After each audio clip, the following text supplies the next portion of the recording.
nhiều độ không? Kem.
Chị trà đỗ con ở đâu? Hả? Trà đỗ con ở đâu đấy? Ở ngoài chỗ bơi đường tải. Chỗ bên nhà bạn là nó ấy đấy.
Tay ra ăn ngò ra anh chị.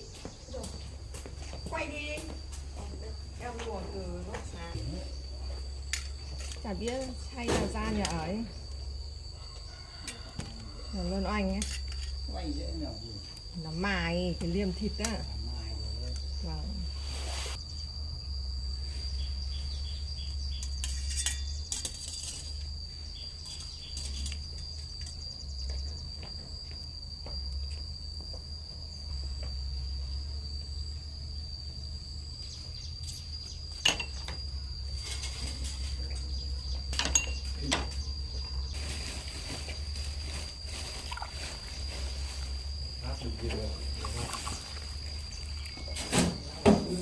Đưa con nhiều nhiều để nó học.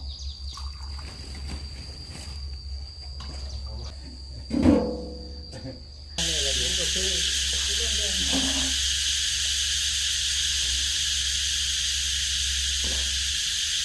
Và nó chọn cứng em người ta em chọn những cái bát ngon ngon luôn hay lâu lâu vẫn được ăn được rất ngon. Đi vào Đà Nẵng mà cây đi lính thịt của mẹ. Đi cái bán hàng rong ở mình cha được bao nhiêu nhỉ? bán hàng rong ngô tím em tra suốt mà.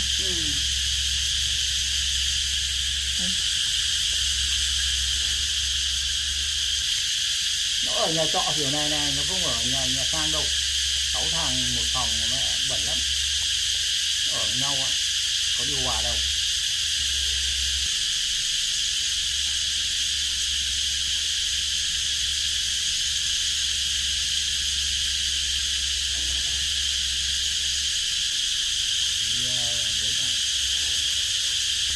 Thế xong ông lại tôi mua một hộp. Thế là một cái túi của nó có 2 hộp nó mua rồi đấy. Du lịch đấy về Lại bảo là của tôi một hộp, thế lại lấy của nó một hộp. Thế cuối cùng vậy. Thành ra Điện là còn việc làm. dạ. Còn mỏng này. Bố khác đi gì.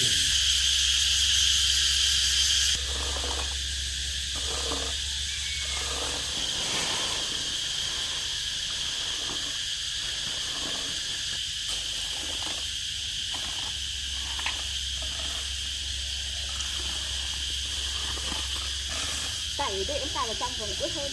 Cái thằng này là cái gì cái nước đấy để cào vào đây nó nóng. Cho nó khô. Đấy cho nó nóng.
Thôi và ngồi nó thôi.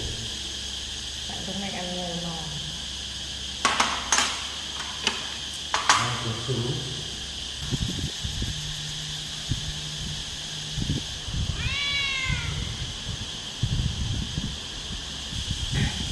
Mẹ ăn đi. Ngoan á. Ngoan nắng chui. Em ngoan nắng chui. Đấy, ăn đi.